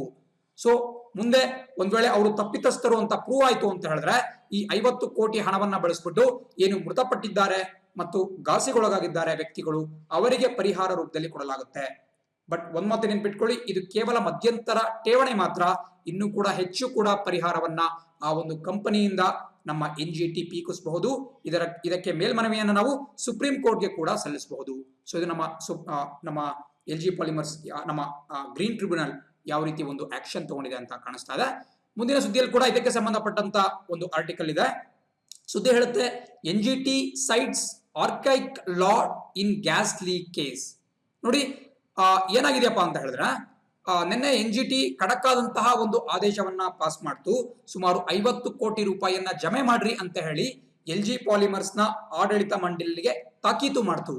ಬಟ್ ಅದಾದ್ರೂ ಕೂಡ ಕೆಲವರು ಎಕ್ಸ್ಪರ್ಟ್ಗಳು, ಕೆಲವು ಹಿರಿಯ ನ್ಯಾಯವಾದಿಗಳು ಈ NGTಯ ಆದೇಶಕ್ಕೆ ವಿರೋಧವನ್ನ ವ್ಯಕ್ತಪಡಿಸಿದ್ದಾರೆ. ಇದರ ಬಗ್ಗೆ ಸ್ವಲ್ಪ ಡೀಪ್ ಆಗಿ ಇಳಿದ್ಬಿಟ್ಟು ನಾವು ತಿಳ್ಕೊಳ್ತಾ ಹೋಗ್ಬೇಕಾಗತ್ತೆ. ಬಹಳ ಇಂಪಾರ್ಟೆಂಟ್ ಆದಂತಹ ವಿಷಯ ಇದು, ಬೇರೆಲ್ಲೂ ಕೂಡ ನಿಮಗೆ ಸಿಗಲ್ಲ. ಸೊ ಸಿಕ್ಕಂತಹ ಅವಕಾಶವನ್ನ ಬಳಸ್ಕೊಂಡ್ಬಿಟ್ಟು ಇದರ ಸಂಪೂರ್ಣ ಜ್ಞಾನವನ್ನ ಪಡೆದುಕೊಳ್ತಾ ಮುಂದೆ ಹೋಗೋಣ. ಸೊ ಸುದ್ದಿ ಹೇಳುತ್ತೆ, ಈ ಒಂದು ವಿಚಾರ ಹೇಳುತ್ತೆ ನೋಡಿ, ಯಾವಾಗ್ಲೂ ಕೂಡ ಇಂತಹ ಕಂಪನಿಗಳಿಗೆ ಸಂಬಂಧಪಟ್ಟಂತಹ ಅವಘಡಗಳು ಉಂಟಾದಾಗ ಎರಡು ಸಿದ್ಧಾಂತಗಳು ಬರ್ತವೆ. ಮೊದಲನೇದನ್ನು ನಾವು ನೀವಿಲ್ಲಿ ಕೂಡ ನೋಡ್ತಾ ಇದ್ದೀರಾ, ಸ್ಟ್ರಿಕ್ಟ್ ಲಿಯಾಬಿಲಿಟಿ ಅಂತ ಕರಿತೀವಿ. ಎಲ್ಲರೂ ಕೂಡ ನೋಟ್ ಮಾಡ್ಕೊಳ್ಳಿ, ಸ್ಟ್ರಿಕ್ಟ್ ಲಿಯಾಬಿಲಿಟಿ. ಇಲ್ಲಿ ಈ ಭಾಗದಲ್ಲಿ ನಿಮಗೆ ಕಾಣಿಸ್ತಾ ಇದೆ. ಸ್ಟ್ರಿಕ್ಟ್ ಲಿಯಾಬಿಲಿಟಿ ಅನ್ನೋದು ಒಂದನೇ ಸಿದ್ಧಾಂತ, the doctrine of strict liability. ಎರಡನೇ ಸಿದ್ಧಾಂತ ಏನಪ್ಪಾ ಅಂತ ಹೇಳಿದ್ರೆ the doctrine of absolute liability. So ಬಹಳ ಒಂದು ಡಿಫ್ರೆನ್ಸ್ ಇದೆ ಈ ಸ್ಟ್ರಿಕ್ಟ್ ಲಯಾಬಿಲಿಟಿಗೂ ಅಬ್ಸಲ್ಯೂಟ್ ಲಯಾಬಿಲಿಟಿಗೂ. ನೋಡಿ, ಸ್ಟ್ರಿಕ್ಟ್ ಲಯಾಬಿಲಿಟಿ ಅಂದ್ರೇನು? ಕನ್ನಡದಲ್ಲಿ ನಾನು ಹೇಳೋದಾದ್ರೆ, ಕನ್ನಡ ಮಾಧ್ಯಮ ಅಭ್ಯರ್ಥಿಗಳಿಗೆ ಕಠಿಣ ಹೊಣೆಗಾರಿಕೆ. ಈ ಲಯಾಬಿಲಿಟಿ ಅಂದ್ರೇನು? ಬಾಧ್ಯತೆ, ಹೊಣೆಗಾರಿಕೆ ಅಥವಾ ಜವಾಬ್ದಾರಿ ಅಂತ ಕರೀತಾ ಹೋಗ್ತೀವಿ. ಸೊ ಸ್ಟ್ರಿಕ್ಟ್ ಲಯಾಬಿಲಿಟಿ ಅಂತ ಹೇಳಿದ್ರೆ ಕಠಿಣ ಹೊಣೆಗಾರಿಕೆ. ಅದೇ ರೀತಿ ಅಬ್ಸಲ್ಯೂಟ್ ಲಯಾಬಿಲಿಟಿ ಅಂತ ಹೇಳಿದ್ರೆ ಸಂಪೂರ್ಣ ಹೊಣೆಗಾರಿಕೆ. ಸೊ ಎರಡು ರೀತಿಯಾದಂತಹ ಟರ್ಮ್ಗಳು ನಮ್ಮ ನ್ಯಾಯಾಂಗ ವ್ಯವಸ್ಥೆಯಲ್ಲಿ ಸಿಗ್ತಾ ಹೋಗ್ತವೆ. ಬಟ್ ಎರಡಕ್ಕೂ ಇರತಕ್ಕಂತಹ ಡಿಫರೆನ್ಸ್ ಅಜಗಜಾಂತರ. ನೋಡಿ, ಇಲ್ಲಿ ಕಠಿಣ ಹೊಣೆಗಾರಿಕೆ ಅಂತ ಹೇಳಿದ್ರೆ ಇದು ನೋಡಿ, ನೀವು ಇಲ್ಲಿ ಕಾಣಿಸ್ತಾ ಇದೆ ನಿಮಗೆ, 1868ನೇ ಇಸ್ವಿಯಲ್ಲಿ ಬ್ರಿಟಿಷರ ಕಾಲದಲ್ಲಿ ಬಂದಂತಹ ಒಂದು ಶಬ್ದ ಇದು. ಸೊ ಇಲ್ಲಿ ಅದಕ್ಕೆ ನಿಮಗೆ ಆರ್ಕೈಕ್ ಲಾ ಅಂತ ಹೇಳಿದ್ರೆ ಒಂದು ಹಳೆ ಕಾಲದ ಒಂದು ಕಾನೂನು ಅಂತಾನೆ ಹೇಳ್ಬೋದು. ಸುಮಾರು 19ನೇ ಶತಮಾನದಲ್ಲಿ ಬ್ರಿಟಿಷ್ ಆಡಳಿತದಲ್ಲಿ ಈ ಒಂದು ಕಾನೂನಿನಲ್ಲಿ ಸ್ಟ್ರಿಕ್ಟ್ ಲಯಾಬಿಲಿಟಿ ಅನ್ನುವಂತಹ ಪದವನ್ನ ಬಳಸಲಾಗ್ತಾ ಇತ್ತು. ಬಟ್ ಒಂದ್ ಮಾತು ನೆನ್ಪಿಟ್ಕೊಳ್ಳಿ, 1984ರ ಭೋಪಾಲ್ ಅನಿಲ ದುರಂತದ ಬಳಿಕ ಯಾವುದೋ ಒಂದು ಕೇಸನ್ನ ಹಿಯರ್ ಮಾಡಬೇಕಾದ್ರೆ ನಮ್ಮ ಸರ್ವೋಚ್ಚ ನ್ಯಾಯಾಲಯ ಮತ್ತೊಂದು ತೀರ್ಪನ್ನ ಪ್ರಕಟಿಸಿತ್ತು. ನೀವು ನೋಡ್ತಾ ಇದ್ದೀರಾ, ಅಂದಿನ ಮುಖ್ಯ ನ್ಯಾಯಮೂರ್ತಿ chief justice of India PN Bhagwati ಅವರ ನೇತೃತ್ವದ ಒಂದು ಪೀಠ ಈ ಅಬ್ಸಲ್ಯೂಟ್ ಲಯಾಬಿಲಿಟಿ ಅಥವಾ ಸಂಪೂರ್ಣ ಹೊಣೆಗಾರಿಕೆ ಅನ್ನುವ ಮತ್ತೊಂದು ಸಿದ್ಧಾಂತವನ್ನ ಪ್ರತಿಪಾದಿಸಿತ್ತು. ಸೊ ಡಿಫರೆನ್ಸ್ ಏನಪ್ಪಾ ಅಂತ ಹೇಳಿದ್ರೆ, ಕಠಿಣ ಹೊಣೆಗಾರಿಕೆ ಸಮಯದಲ್ಲಿ ಫಾರ್ ಎಕ್ಸಾಂಪಲ್ ಯಾವುದೋ ಒಂದು ಕಂಪನಿಯಲ್ಲಿ ಒಂದು ಅವಘಡ ಉಂಟಾಗುತ್ತೆ, ಅದರಿಂದ ಸ್ವಲ್ಪ ಆಸ್ತಿ ನಷ್ಟ ಆಗಿರ್ಬೋದು ಅಥವಾ ಸಾವು ನೋವು ಸಂಭವಿಸುತ್ತೆ. ಸೊ ಅಂತಹ ಸಂದರ್ಭದಲ್ಲಿ ಒಂದು ವೇಳೆ ಆ ಕಂಪನಿಯ ಲೋಪದೋಷಗಳಿಂದ ಆ ಅವಘಡ ಸಂಭವಿಸಿತು ಅಂತ ಹೇಳಿದ್ರೆ ಆ ಕಂಪನಿಗೆ ದಂಡವನ್ನು ವಿಧಿಸಲಾಗುತ್ತೆ. ಒಂದು ವೇಳೆ ಅದು ನೈಸರ್ಗಿಕ ಕಾರಣಗಳು ಅಥವಾ ಬೇರೆ ಉದ್ದೇಶಪೂರ್ವಕವಲ್ಲದಂತಹ ಕಾರಣಗಳಿಂದ ಆ ಒಂದು ಅವಘಡ ಸಂಭವಿಸಿತು ಅಂತ ಹೇಳಿದ್ರೆ ಆ ಕಂಪನಿಯನ್ನ ಖುಲಾಸೆ ಮಾಡಲಾಗುತ್ತೆ, ಅವರಿಗೆ ತೀವ್ರತರವಾದಂತಹ ದಂಡವನ್ನು ವಿಧಿಸಲಾಗುವುದಿಲ್ಲ. ಇದನ್ನ ನೀವು ಕಠಿಣ ಹೊಣೆಗಾರಿಕೆ ಅಥವಾ ಸ್ಟ್ರಿಕ್ಟ್ ಲಯಾಬಿಲಿಟಿ ಅಂತ ಕರಿತೀರಾ. ಅದೇ ರೀತಿ ಎರಡನೇದೇನಪ್ಪಾ ಅಂತ ಹೇಳಿದ್ರೆ ಸಂಪೂರ್ಣ ಹೊಣೆಗಾರಿಕೆ. ಸೊ ಇದೇನ್ ಹೇಳುತ್ತೆ, 1984-85ರ ಸಮಯದಲ್ಲಿ PN ಭಗವತಿ ಅವರು ನಮ್ಮ ದೇಶದ ಮುಖ್ಯ ನ್ಯಾಯಮೂರ್ತಿಯಾಗಿದ್ದಂತಹ ಸಂದರ್ಭದಲ್ಲಿ ಈ ಒಂದು ಕಾನೂನನ್ನ ಜಾರಿಗೆ ತರಲಾಗಿತ್ತು, ಈ ಒಂದು ತೀರ್ಪನ್ನ ಪ್ರಕಟಿಸಲಾಗಿತ್ತು. ಸೊ ಅಬ್ಸಲ್ಯೂಟ್ ಲಯಾಬಿಲಿಟಿ ಅಥವಾ ಸಂಪೂರ್ಣ ಹೊಣೆಗಾರಿಕೆಯಲ್ಲಿ ಏನ್ ಹೇಳ್ತೀವಿ ಅಂತ ಹೇಳಿದ್ರೆ, ಆ ಒಂದು ಅವಘಡ ಕಂಪನಿಯ ತಪ್ಪಿಂದ ಆಗಿರ್ಲಿ ಅಥವಾ ಅವರ ತಪ್ಪಿಲ್ದಲೇ ಆಗಿರ್ಲಿ ಅದರ ಹೊಣೆಯನ್ನ ಅವರು ಹೊರಲೇಬೇಕಾಗುತ್ತೆ. ಬಿಕಾಸ್ ಇಲ್ಲಿ ನಮ್ಮ ಕೋರ್ಟ್ ಹೇಳಿದ್ದು, ನೀವು ಒಂದ್ ವೇಳೆ ಈ ಹಜಾರ್ಡಸ್ ಅಂದ್ರೆ ಪ್ರಾಣ ಹಾನಿ ಮಾಡಬಲ್ಲಾದಂತಹ ವಸ್ತುವಿನ ಜೊತೆ ಹ್ಯಾಂಡಲ್ ಮಾಡ್ತಾ ಇದ್ದೀರಾ ಅಂತ ಹೇಳಿದ್ರೆ, ಅದು ಸೋರಿಕೆಯಾಗಿ ಯಾರಿಗಾದ್ರೂ ಸಾವು ನೋವು ಉಂಟಾಯ್ತು ಅಂತ ಹೇಳಿದ್ರೆ ಅದಕ್ಕೆ ಸಂಪೂರ್ಣ ನೀವೇ ಜವಾಬ್ದಾರಿಯಾಗಿರ್ತೀರಾ. ಅದು ಬೈ ಮಿಸ್ಟೇಕ್ ಆಕಸ್ಮಿಕವಾಗಿರ್ಲಿ ಪರ್ಪಸ್ಫುಲಿ ಆಗಿರ್ಲಿ ಅದಕ್ಕೆ ದಂಡವನ್ನ ನೀವು ತೆರಲೇಬೇಕಾಗುತ್ತೆ ಅಂತ ಎರಡು ಹೇಳಿದ್ರು. ಸೊ ಈ ಸ್ಟ್ರಿಕ್ಟ್ ಲಯಾಬಿಲಿಟಿ ಮತ್ತೆ ಅಬ್ಸಲ್ಯೂಟ್ ಲಯಾಬಿಲಿಟಿ ಬಗ್ಗೆ ಡಿಫ್ರೆನ್ಸ್ ಗೊತ್ತಿರಬೇಕಾಗುತ್ತೆ. ಬಟ್ ನಿನ್ನೆ ಬಂದಿರತಕ್ಕಂತಹ ಟೀಕೆ ಏನಪ್ಪಾ ಅಂತ ಹೇಳಿದ್ರೆ, ನಮ್ಮ ಸುಪ್ರೀಂ ಕೋರ್ಟ್ ನ ತೀರ್ಪಿನ ಅನುಗುಣವಾಗಿ ಅಬ್ಸಲ್ಯೂಟ್ ಲಯಾಬಿಲಿಟಿ ಪದವನ್ನ ಬಳಸುವ ಬದಲಾಗಿ ನಮ್ಮ ನ್ಯಾಷನಲ್ ಗ್ರೀನ್ ಟ್ರಿಬ್ಯುನಲ್ನವರು ಈ ಕಠಿಣ ಹೊಣೆಗಾರಿಕೆ ಅಥವಾ ಸ್ಟ್ರಿಕ್ಟ್ ಲಯಾಬಿಲಿಟಿ ಅನ್ನುವಂತಹ ಒಂದು ಪದವನ್ನ ಬಳಸಿದ್ದಾರೆ. ಸೊ ಇದರಿಂದ ಕಂಪನಿಗೆ ಸ್ವಲ್ಪ ಬೆನಿಫಿಟ್ ಆಗುತ್ತೆ, ಕಂಪನಿಯವರು ಎಸ್ಕೇಪ್ ಆಗಬಹುದು ಅಂತ ಕೆಲವು ನ್ಯಾಯವಾದಿಗಳು ಆತಂಕವನ್ನು ವ್ಯಕ್ತಪಡಿಸಿದ್ದಾರೆ. ಸೊ ಈ ಡೀಪ್ ಆಗಿರತಕ್ಕಂತಹ ಒಂದು ಇನ್ಫಾರ್ಮೇಶನ್ ನೀವು ನೋಟ್ ಡೌನ್ ಮಾಡ್ಕೋಬೇಕಾಗುತ್ತೆ, ಬಿಕಾಸ್ ನಿಮಗೆ ಎಲ್ಲಾ ಪ್ಲೇಸ್ ಅಲ್ಲೂ ಇಂತಹ ಇನ್ಫಾರ್ಮೇಶನ್ ಸಿಗಲ್ಲ. ಸೊ ಹಾಗಾಗಿ ಇದನ್ನು ನೋಟ್ ಡೌನ್ ಮಾಡ್ಕೊಳ್ತಾ ಮುಂದಿನ ಸುದ್ದಿ ನೋಡ್ತಾ ಹೋಗೋಣ. ಸುದ್ದಿ ಹೇಳುತ್ತೆ, ಆದಾಯ ಅಪಾಯದ ಮಧ್ಯದ ಜಿಜ್ಞಾಸೆ. ನೋಡಿ, ಇದು ನಮ್ಮ ಕನ್ನಡ ದಿನಪತ್ರಿಕೆಯಲ್ಲಿ ಬಂದಿರತಕ್ಕಂತಹ ಒಂದು ಬಹುಮುಖ್ಯವಾದಂತಹ ಒಂದು ಆರ್ಟಿಕಲ್, ಒಂದು ಲೇಖನ ಬಂದಿತ್ತು. ಮುಂದಿನ ದಿನಗಳಲ್ಲಿ ಮತ್ತಷ್ಟು ಲೇಖನಗಳನ್ನ ಇನ್ಕ್ಲೂಡ್ ಮಾಡ್ಕೊಳ್ತಾ ಹೋಗ್ತೀವಿ. ಬಟ್ ಇವತ್ತು ಈ ಒಂದು ಲೇಖನದ ಬಗ್ಗೆ ತಿಳ್ಕೊಳ್ತಾ ಹೋಗೋಣ. ನೋಡಿ, ಬಹಳ ಜನ ಹೇಳ್ತಾ ಇದ್ರು ಲಾಕ್ಡೌನ್ ಶುರುವಾದಾಗಿಂದನೂ ಕೂಡ ಮದ್ಯ ಮಾರಾಟದ ಮೇಲೆ ಬ್ಯಾನ್ ಅನ್ನ ವಿಧಿಸಲಾಗಿತ್ತು. ಸೊ ಯಾರೆಲ್ಲ ಮದ್ಯದ ವ್ಯಸನಕ್ಕೆ ಬಲಿಯಾಗಿದ್ರು ಮದ್ಯ ವ್ಯಸನಿಗಳಾಗಿದ್ರು. ಅವರು ಕಷ್ಟಪಟ್ಬಿಟ್ಟು ಒಂದು ಸುಮಾರು 35-40 ದಿನಗಳ ಕಾಲ ಮದ್ಯವಿಲ್ಲದೆ ಬದುಕಿದ್ರು. ಸೊ ಕೆಲವು ಜನ ಏನ್ ಹೇಳ್ತಿದ್ರು ಅಂದ್ರೆ, ಇದೇ ಒಂದು ಸುಸಂದರ್ಭ, ಇಂತಹ ಸಂದರ್ಭದಲ್ಲೇ ದೇಶಾದ್ಯಂತ ಸಂಪೂರ್ಣವಾಗಿ ಮದ್ಯ ಮಾರಾಟದ ಮೇಲೆ ಬ್ಯಾನ್ ಮಾಡ್ಬಿಡಿ, ನಿಷೇಧ ಹೇರ್ಬಿಡಿ ಅಂತ ಹೇಳ್ತಾ ಇದ್ರು. ಬಿಕಾಸ್ ಮದ್ಯ ಸಿಕ್ತಿಲ್ಲ, ಸೊ ಆಲ್ರೆಡಿ ಜನ 40 ದಿನಗಳಲ್ಲಿ ಅಡ್ಜಸ್ಟ್ ಆಗಿದ್ದಾರೆ. ಸೊ ಇವಾಗ ಈ ಮದ್ಯಪಾನದ ಮೇಲೆ ಬ್ಯಾನ್ ಮಾಡಿದ್ರಿ ಅಂತ ಹೇಳಿದ್ರೆ ಬಹಳ ಹೆಲ್ಪ್ ಆಗುತ್ತೆ ಅಂತ ಕೆಲವರು ಹೇಳ್ತಾ ಇದ್ರು. ಬಟ್ ಸರ್ಕಾರ ಡೆಫಿನೆಟ್ಲಿ ಮದ್ಯವನ್ನ ಬ್ಯಾನ್ ಮಾಡಲಿಲ್ಲ. ಯಾಕೆ ಮಾಡಲಿಲ್ಲಪ್ಪ ಅಂತ ಹೇಳಿದ್ರೆ, ನಮ್ಮ ಸರ್ಕಾರಗಳಿಗೆ ಬರ್ತಕ್ಕಂತಹ ಒಂದು ಪ್ರಮುಖವಾದಂತಹ ಆದಾಯದ ಮೂಲ ಇದೇ ಅಬಕಾರಿ ಸುಂಕ, ಅಥವಾ ಕನ್ನಡದಲ್ಲಿ ಇಂಗ್ಲಿಷ್ ನಲ್ಲಿ ನಾವು ಎಕ್ಸೈಸ್ ಡ್ಯೂಟಿ ಅಂತ ಕರಿತೀವಿ. ಸೊ ಅದನ್ನ ಕಳ್ಕೊಳ್ಳಕ್ಕೆ ಸರ್ಕಾರ ಇಷ್ಟಪಟ್ಟಿರ್ಲಿಲ್ಲ. ಬಿಕಾಸ್ ನೋಡಿ, ಉತ್ತರ ಪ್ರದೇಶ ರಾಜ್ಯವೊಂದರಲ್ಲೇ ಸುಮಾರು 25,100 ಕೋಟಿ ರೂಪಾಯಿಯಷ್ಟು ಅಬಕಾರಿ ಸುಂಕ ಸಂಗ್ರಹಣೆಯಾಗಿತ್ತು. ನೋಡಿ, ಈ ವರ್ಷ ಕೂಡ ನಮ್ಮ ಕರ್ನಾಟಕ ರಾಜ್ಯ ಸರ್ಕಾರ ಸುಮಾರು 26,000 ಕೋಟಿಗೂ ಹೆಚ್ಚು ಅಬಕಾರಿ ಸುಂಕವನ್ನ ಕಲೆಕ್ಟ್ ಮಾಡುವುದಕ್ಕೆ ಒಂದು ಗುರಿಯನ್ನ ಇಟ್ಕೊಂಡಿದೆ. ಸೊ ಈ ಒಂದು ಅಬಕಾರಿ ಸುಂಕದ ಕಾರಣದಿಂದ ಸರ್ಕಾರಗಳು ಇದನ್ನ ಬ್ಯಾನ್ ಮಾಡುವಂತಹ ಗೋಜಿಗೆ ಹೋಗ್ಲಿಲ್ಲ. ಬಟ್ ಆದ್ರೂ ಕೂಡ ನಿಮಗೆ ಒಂದೆರಡು ವಿನಾಯಿತಿಗಳು ಕಾಣಿಸ್ತಾ ಇದ್ದಾವೆ. ಗುಜರಾತ್ ರಾಜ್ಯ ಇರ್ಬೋದು, ಅದೇ ರೀತಿ ಬಿಹಾರ್ ರಾಜ್ಯ ಇರ್ಬೋದು, ಈ ರಾಜ್ಯಗಳಲ್ಲಿ ಸಂಪೂರ್ಣ ಮದ್ಯಪಾನ ನಿಷೇಧವನ್ನ ಮಾಡಲಾಗಿದೆ. ಸೊ ಇವುಗಳನ್ನ ಇಂಗ್ಲಿಷ್ ಅಲ್ಲಿ ಡ್ರೈ ಸ್ಟೇಟ್ಸ್ ಅಂತ ಕರಿತೀವಿ. ಡ್ರೈ ಸ್ಟೇಟ್ಸ್ ಅಂತ ಹೇಳಿದ್ರೆ ಯಾವ ರಾಜ್ಯಗಳಲ್ಲಿ ಮದ್ಯಪಾನದ ಮೇಲೆ ನಿಷೇಧವಿದೆಯೋ ಅವುಗಳನ್ನ ಡ್ರೈ ಸ್ಟೇಟ್ಸ್ ಅಂತ ಕರಿತೀವಿ. ಅದೇ ರೀತಿ ನಿಮಗೆ ಡ್ರೈ ಡೇಸ್ ಅಂತ ಕೂಡ ಸಿಗುತ್ತೆ.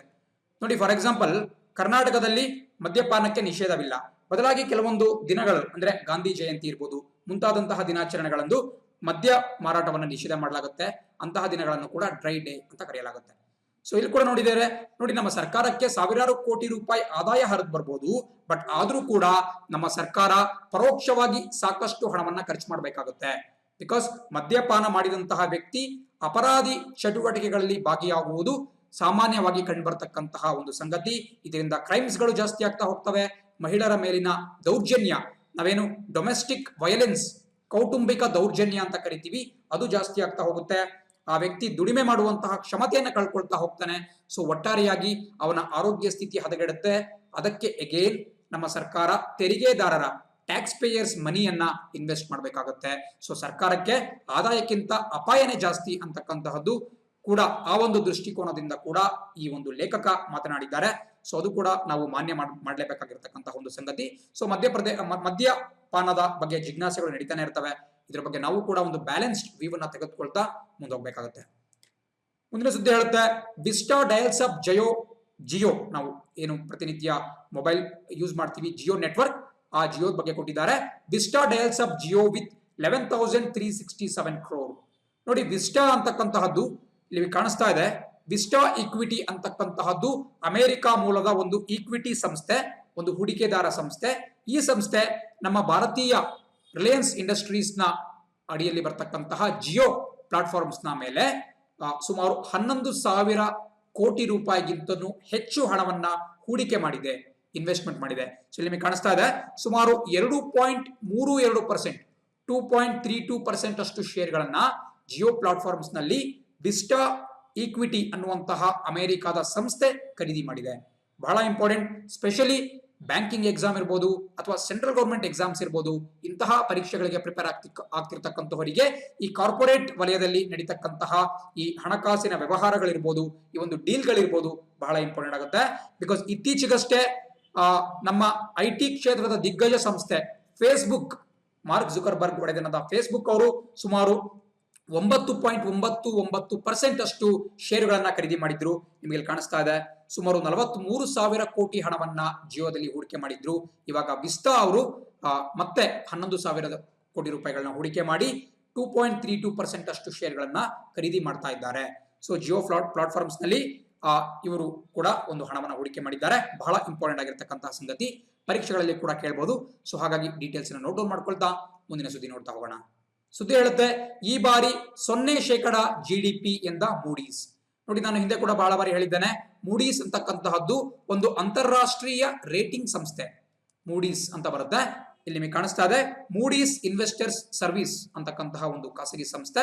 ಇವರು ಅಂತಾರಾಷ್ಟ್ರೀಯ ಮಟ್ಟದಲ್ಲಿ ರೇಟಿಂಗ್ ಅನ್ನ ಕೊಡ್ತಕ್ಕಂತಹ ಒಂದು ಸಂಸ್ಥೆ. ಇವರು ನಮ್ಮ ಪ್ರಸಕ್ತ ಹಣಕಾಸು ವರ್ಷದಲ್ಲಿ ಭಾರತದ GDP 0% ಗ್ರೋ ಆಗುತ್ತೆ. ಅಂದ್ರೆ ನಾವು ಕಳೆದ ವರ್ಷ ನಮ್ಮ ಒಟ್ಟು ಆಂತರಿಕ ಉತ್ಪನ್ನ ಗ್ರಾಸ್ ಡೊಮೆಸ್ಟಿಕ್ ಪ್ರಾಡಕ್ಟ್ ಎಷ್ಟಿತ್ತೋ ಅಷ್ಟೇ ಇರುತ್ತೆ, ಅದರಲ್ಲಿ ಯಾವುದೇ ಬೆಳವಣಿಗೆ ಕಂಡು ಬರುವುದಿಲ್ಲ ಅಂತ ಹೇಳಿದ್ದಾರೆ. ಬಹಳ ಆತಂಕಕಾರಿಯಾದಂತಹ ಒಂದು ಸುದ್ದಿ. ಬಿಕಾಸ್ ನಾವು ಕೆಲವು ಬೇರೆ ಬೇರೆ ಸಂಘಗಳು ಸುಮಾರು 1.9%, 2%, 3.4% ಅಂತ ಎಲ್ಲ ಹೇಳ್ತಾ ಇದ್ರು. ಬಟ್ ಮೂಡೀಸ್ ಅವರು ಹೇಳೋ ಪ್ರಕಾರ 0% ಗ್ರೋತ್ ರೇಟ್ ನಮ್ಮ ಭಾರತದಲ್ಲಿ ಕಂಡು ಬರುತ್ತೆ.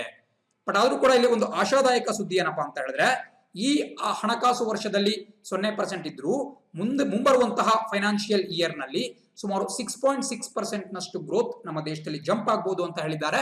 ಅದು ಒಂದು ಆಶಾಕಿರಣ ನೀಡತಕ್ಕಂತಹ ಒಂದು ಉತ್ತಮ ಸುದ್ದಿಯಾಗಿದೆ. ಸೊ ಇದನ್ನು ದಯವಿಟ್ಟು ನೋಟ್ ಮಾಡ್ಕೋಬೇಕಾಗುತ್ತೆ. ಬಿಕಾಸ್ 100% ಎಕ್ಸಾಮ್ ಅಲ್ಲಿ ಕೇಳ್ತಾರೆ, ಮೂಡೀಸ್ ಅವರ ಪ್ರಕಾರ ಎಷ್ಟು ಗ್ರೋ ಆಗುತ್ತೆ, IMF ಪ್ರಕಾರ ಎಷ್ಟು ಗ್ರೋ ಆಗುತ್ತೆ, RBI ಪ್ರಕಾರ ಎಷ್ಟು ಗ್ರೋ ಆಗುತ್ತೆ. ಸೊ ಎಲ್ಲವನ್ನು ಕೂಡ ಒಂದು ಚಾರ್ಟ್ ಮಾಡ್ಬಿಟ್ಟು ನೀವು ಇಟ್ಕೋಬೇಕಾಗುತ್ತೆ. ಸೊ ಬಹಳ ಇಂಪಾರ್ಟೆಂಟ್ ಆದಂತಹ ಸುದ್ದಿ. ಮುಂದಿನ ಸುದ್ದಿ ಹೇಳುತ್ತೆ, mass hatching of olive ridley turtles begins at Odisha's Rushikulya rookery. ನೋಡಿ, ಆಲಿವ್ ರಿಡ್ಲೆ ಟರ್ಟಲ್ ಅಂತ ನೀವು ಯಾವಾಗಲೂ ಕೂಡ ಕೇಳ್ತಾನೆ ಇರ್ತೀರಾ. ಇದು ನಮ್ಮ ದೇಶದ ಒಡಿಶಾ ರಾಜ್ಯ ಏನ್ ಬರುತ್ತೆ ಅದರ ಬೀಚ್ಗಳಲ್ಲಿ, ಸಮುದ್ರ ತೀರದಲ್ಲಿ ಕಂಡುಬರ್ತಕ್ಕಂತಹ ಒಂದು ಚಿಕ್ಕ ಆಮೆಯ ತಳಿ ಆಲಿವ್ ರಿಡ್ಲೆ ಟರ್ಟಲ್ಸ್. ಪ್ರಪಂಚದ 2ನೇ ಅತಿ ಸಣ್ಣ ಈ ಒಂದು ಆಮೆಯ ತಳಿ ಇದಾಗಿದೆ.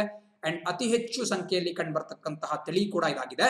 ಬಟ್ ಆದ್ರೂ ಕೂಡ IUCN, international union for conservation of nature, ಇವರ ಪ್ರಕಾರ ಇದು ವಲ್ನರೇಬಲ್ ಅಂತ ಕ್ಲಾಸಿಫಿಕೇಶನ್ ಮಾಡಲ್ಪಟ್ಟಿದೆ.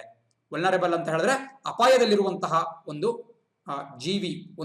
ಜೈವಿಕ ಪ್ರಭೇದ ಅಂತ ಇದನ್ನ ಕ್ಲಾಸಿಫೈ ಮಾಡಲಾಗಿದೆ. ಇದನ್ನ ಬೇರೆ ಬೇರೆ ಉದ್ದೇಶಕ್ಕಾಗಿ ಬೇಟೆಯಾಡ್ತಾರೆ. ಅಂಡ್ ಹವಾಮಾನ ಬದಲಾವಣೆ, ಪೊಲ್ಯೂಷನ್, ಹವಾಮಾನ ಒಂದು ಮಾಲಿನ್ಯ ಮುಂತಾದ ಕಾರಣಗಳಿಂದ ಇವುಗಳ ಸಂಖ್ಯೆ ಕಡಿಮೆ ಆಗ್ತಾನೆ ಬರ್ತಿದೆ.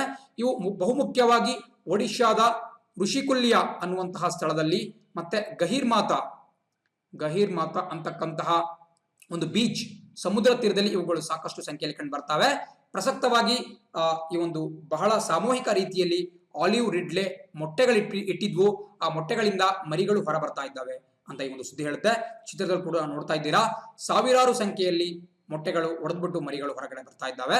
ಸೊ ಇದರ ಒಂದು ಸಂರಕ್ಷಣೆಗಾಗಿ ಅಲ್ಲಿನ ಒಂದು ಅರಣ್ಯ ಇಲಾಖೆ ಸುಮಾರು 5 ಕಿಲೋಮೀಟರ್ ವ್ಯಾಪ್ತಿವರೆಗೂ ಕೂಡ ಕಬ್ಬಿಣದ ಬ್ಯಾರಿಕೇಡ್ ಅನ್ನ ಹಾಕಿದೆ, ಮೆಟಲ್ ಬ್ಯಾರಿಕೇಡಿಂಗ್ ಅನ್ನ ಹಾಕಿದೆ. ಸೊ ಹಾಗಾಗಿ ಇವುಗಳ ಒಂದು ಸಂರಕ್ಷಣೆ ಉಂಟಾಗ್ತಾ ಇದೆ. ಸೊ ಆಲಿವ್ ರಿಡ್ಲೆ ಟರ್ಟಲ್ಸ್ ಬಹಳ ಇಂಪಾರ್ಟೆಂಟ್. ಯಾವ ರೀತಿ ಅದು IUCN ನ ವಲ್ನರಬಲ್ ಲಿಸ್ಟ್ ಅಲ್ಲಿ ಬರುತ್ತೆ, ಅಪಾಯದಲ್ಲಿರುವಂತಹ ಜೈವಿಕ ಪ್ರಭೇದ ಅಂತ ಅದನ್ನು ಕರೆಯಲಾಗುತ್ತೆ. ಅದು ಕೂಡ ಬಹಳ ಇಂಪಾರ್ಟೆಂಟ್ ಆಗಿರುತ್ತೆ. ಇದನ್ನು ನೋಟ್ ಡೌನ್ ಮಾಡ್ಕೊಳ್ತಾ, ಅಂಡ್ ಸ್ಪೆಷಲಿ ಗಹೀರ್ಮಾತಾ ಬೀಚ್ ಮತ್ತೆ ಋಷಿಕುಲ್ಯ ಅನ್ನುವಂತಹ ಒಂದು ಸಮುದ್ರ ತೀರ, ಇವನ್ನು ಕೂಡ ನೀವು ನೋಟ್ ಡೌನ್ ಮಾಡ್ಕೊಳ್ತಾನೆ ಮುಂದೋಗ್ಬೇಕಾಗುತ್ತೆ. ಸುದ್ದಿ ಹೇಳುತ್ತೆ, US pulls out Patriot missile batteries from Saudi Arabia. ನೋಡಿ, ಸೌದಿ ಅರೇಬಿಯಾ ಏನಿದೆ ಅದು ಪ್ರಸಕ್ತವಾಗಿ ಅಮೆರಿಕ ದೇಶದ ಒಂದು ಮಿತ್ರ ರಾಷ್ಟ್ರವಾಗಿದೆ.